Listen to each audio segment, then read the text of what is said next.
श्याम सुंदर से कहते हैं, श्याम सुंदर अब समय हो चुका है, अब आप वृंदावन का त्याग कर दीजिए। श्याम ने कहा, कृष्ण ने कहा, क्रूर जी आप ठीक ही कह रहे हो, अब समय हो चुका है कि अब मैं इस वृंदावन का त्याग करूं। नारद जी कह के चले गए। कंस ने अक्रूर को भेज दिया, जाओ जाकर लेकर आओ कृष्ण बलराम को। अक्रूर जी के मन में बड़ा भाव आज प्रकट हो रहा है कि मैं लेकर तो आऊं, परंतु उस यशोदा से कैसे उसके पुत्र को लेकर आऊं, और यदि लेकर आया तो ये कंस तो उसे जीवित छोड़ेगा नहीं। इसी भाव में अक्रूर जी रथ पर बैठे और वृंदावन की सीमा में जैसे ही अक्रूर जी आए, रथ रोका। सबसे पहले वृंदावन के रज को, अर्थात वृंदावन में जो धूल है उसे रज कहते हैं, उसे धूल कहना भी पाप है, वो रज है। किसका रज? राधा कृष्ण के चरणों का रज है। अक्रूर ने सबसे पहले उस रज को अपने मस्तक पे लगाया, रथ पर बैठे और सीधा नंदराय जी के घर के सामने रथ रोक दिया। रथ से उतरे, नंद बाबा ने देखा अक्रूर आया है, बड़े दिनों बाद बड़ा स्वागत हुआ। भोजन इत्यादि करवाया गया कि आज भोजन पे अक्रूर बैठे, नंद बाबा बैठे, यशोदा भोजन परोस रही, भोजन कर रहे हैं। उतने में श्याम सुंदर चले आए गौचारण से। और हमारे कन्हैया की ना एक आदत थी, क्योंकि कन्हैया के घर में जितनी गैया थी ना, 9 लाख गैया थी, कभी किसी को बांधा नहीं। तो कन्हैया वही घर के दरवाजे तक आते थे, गैया छोड़ देते थे, वही से मैया मैया कहते हुए घर के भीतर भोजन कर रहे हैं। और बाहर से आवाज आ रही, ओ मैया मैं आ गया, मेरे लिए भोजन परोस, बड़ी जोर की भूख लगी। अक्रूर जी ने आवाज सुना, मैया मुस्कुरा रही है। कन्हैया का स्वभाव ही अटपटा है कि गौचारण करके आया है, हाथ मुंह भी नहीं धोता, सीधा भोजन पे बैठ जाता है। श्याम सुंदर आए, बैठ गए। श्याम सुंदर ने जैसे ही देखा अक्रूर, अब मन में ऐसा भाव प्रकट हुआ अक्रूर को देखकर कि मुझे क्या यहाँ वृंदावन छोड़कर जाना होगा, मैं कैसे जाऊं। परंतु कहते हैं ना कि भगवान कुछ नहीं कह रहे, मौन है, चुप है, बस दिखा रहे कि मैं बड़ा आनंद में हूं। तो भोजन करते एक थाली में कुछ मिर्चियां रखी हुई है। कन्हैया कहे, ओ मैया आज कुछ नया पकवान बनाया हुआ है तेने।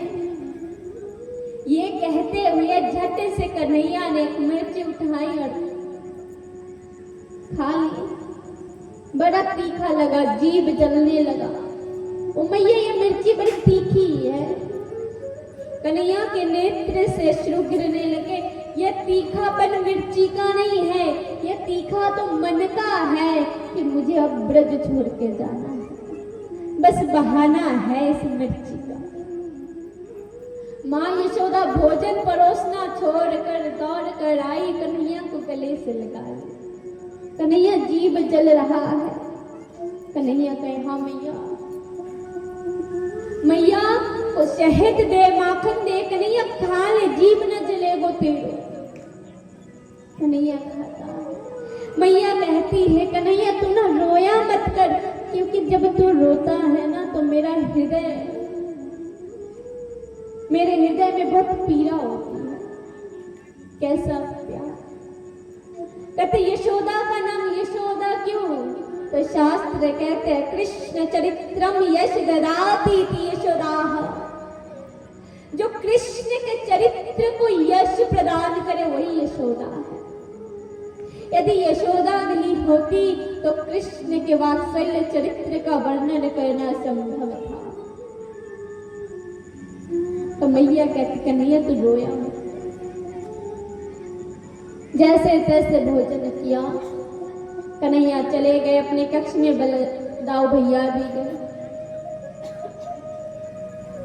बलदाऊ भैया को भी पता है। बलदाऊ भैया से कन्हैया कह रहा है, बलदाऊ हमें कल ना ब्रज छोड़ना पड़ेगा। दूसरी ओर अक्रूर जी का भोजन भी हो गया। नंद बाबा ने पूछा क्या काम है, बड़े दिनों बाद आए हो। अक्रूर कहते हैं महाराज, कंस ने एक धनुष यज्ञ का निर्माण किया है नंदराय जी, तो निमंत्रण देने आए हैं। आप सभी गोकुलवासी अवश्य जाइएगा। और साथ में मैं कृष्ण और बलराम को लेने आया हूं। जैसे ही कहा मैं कृष्ण और बलराम को लेने आया हूं, यशोदा के हाथ में बर्तन थे, वो रखकर यशोदा कहने लगी, ओ अक्रूर जी क्या कहते हो, मैं अपना कन्हैया अपना कृष्ण नहीं भेजूंगा आपके साथ। मेरा कन्हैया नहीं जाएगा, वो मेरे पास ही रहेगा। अक्रूर जी कहते हैं नंदराय जी तनिक समझाइए नंदरानी को, कृष्ण और बलराम को भेज दे हमारे साथ। अक्रूर जी कहते हैं भेज दीजिए, परसों तक लौट आएगा।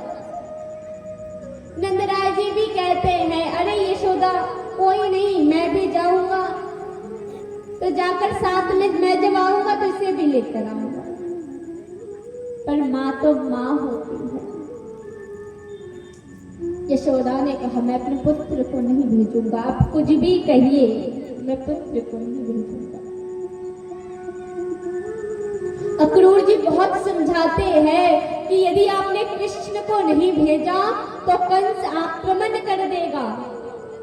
नंदरानी कहती है आक्रमण यदि करता है तो करे, मैं अपने पुत्र को नहीं भेजूंगा।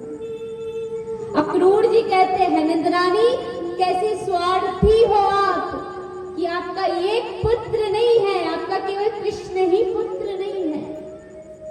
इस ब्रज में जितने ब्रजवासी हैं, हर ब्रजवासी आपका संतान है।